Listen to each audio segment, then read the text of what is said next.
Selamat siang pemirsa, kami memiliki sejumlah informasi terkini terkait konflik yang terjadi di Timur Tengah, khususnya di Israel.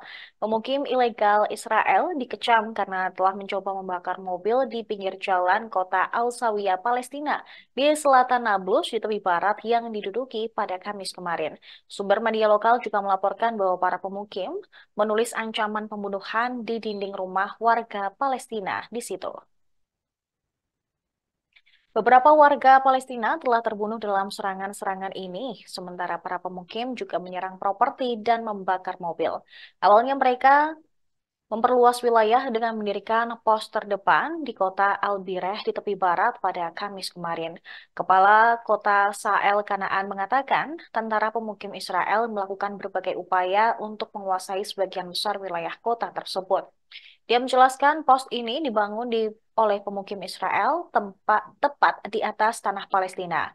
Hingga saat ini pun, pemukim Israel diketahui telah menguasai sekitar 1.000 meter tanah di kota tersebut.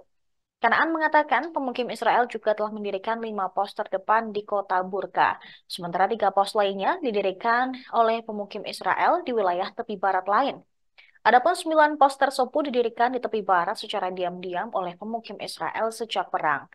Sementara itu, Penasihat Keamanan Nasional AS, Jake Sullivan, mengatakan dalam sebuah pernyataan bahwa kekerasan pemukim Israel menimbulkan ancaman besar terhadap perdamaian, keamanan, dan stabilitas di tepi barat Israel serta kawasan Timur Tengah. Sullivan juga mengecam keamanan nasional dan kepentingan kebijakan luar negeri Amerika Serikat. Di sisi lain, Menteri Keuangan Israel, Bezalel Smotrich, yang tinggal di pemukiman di tepi barat, mengatakan di Twitternya bahwa kampanye kekerasan pemukim adalah kebohongan antisemit yang disebarkan oleh musuh-musuh Israel dengan tujuan mendiskreditkan pemukim.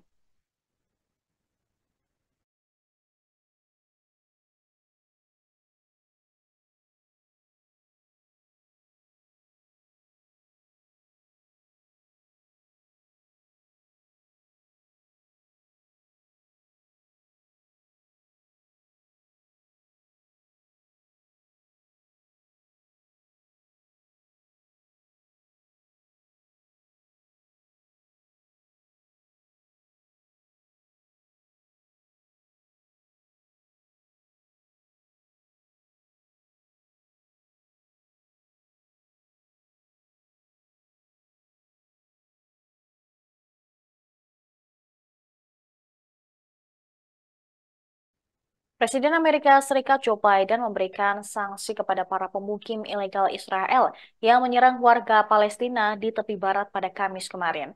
IAS menjatuhkan sanksi keuangan dan larangan visa pada putaran awal terhadap 4 orang tersebut.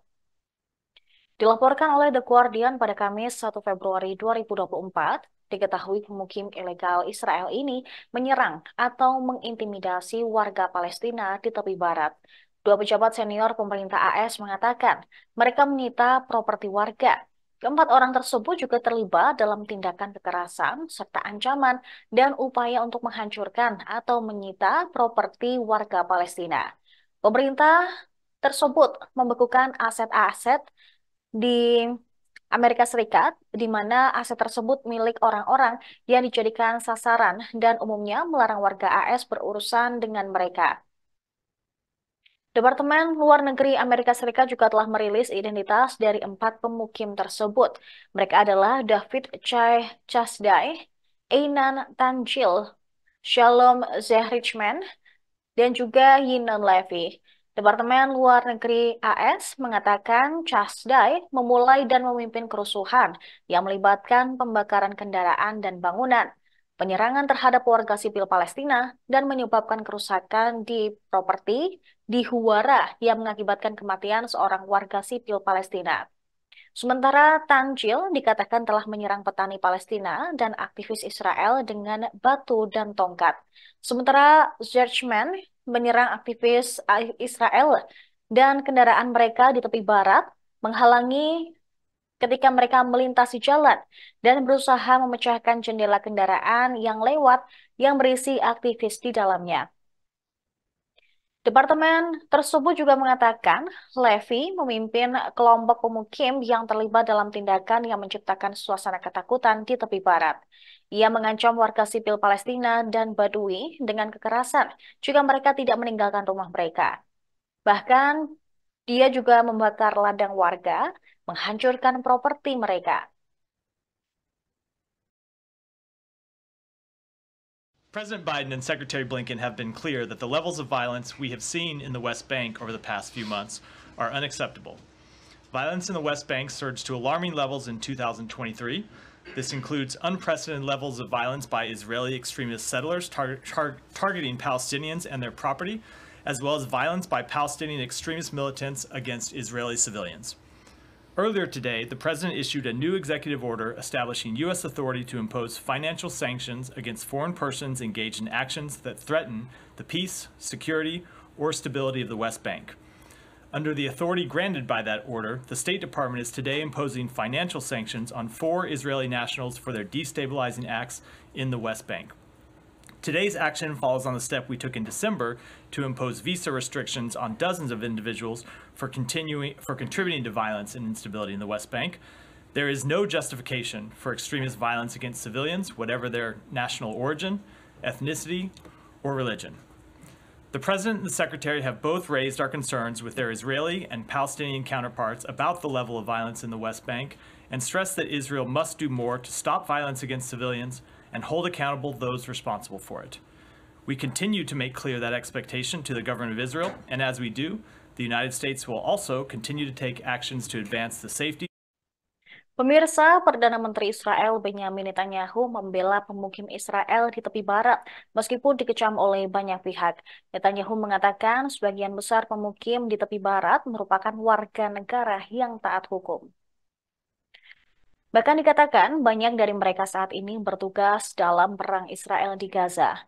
Netanyahu justru menggambarkan pemerintah dari AS sekaligus presidennya yaitu Joe Biden yang memberikan sanksi kepada ekstremis pemukim sebagai tindakan yang drastis.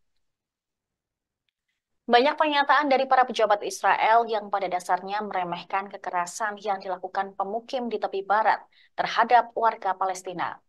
Kantor Perdana Menteri Israel mengatakan pihaknya bakal mengambil tindakan terhadap semua pelanggar hukum dimanapun. Oleh karena itu, ia mengatakan bahwa tidak diperlukan tindakan drastis seperti yang dilakukan AS saat ini. PBB telah mengeluarkan beberapa statistik pada akhir bulan Januari yang mengatakan bahwa pada tanggal 7 Oktober hingga 28 Januari terdapat laporan mengenai 464 serangan yang dilakukan oleh pemukim terhadap warga Palestina. Mulai dari penyerangan hingga kematian, pencurian hingga perusakan properti, dan juga intimidasi. Banyak pemukim Israel tersebut dipersenjatai oleh negara. Pemerintah Israel memberikan senjata kepada pemukim sejak perang di Gaza dimulai pada Oktober lalu. Pemerintah Israel pun dituding meremehkan masalah yang terjadi di tepi barat yang diduduki. Data PBB menunjukkan bahwa serangan harian pemukim meningkat lebih dari 2 kali lipat dalam hampir 4 bulan sejak serangan Hamas pada 7 Oktober dan serangan Israel di jalur Gaza.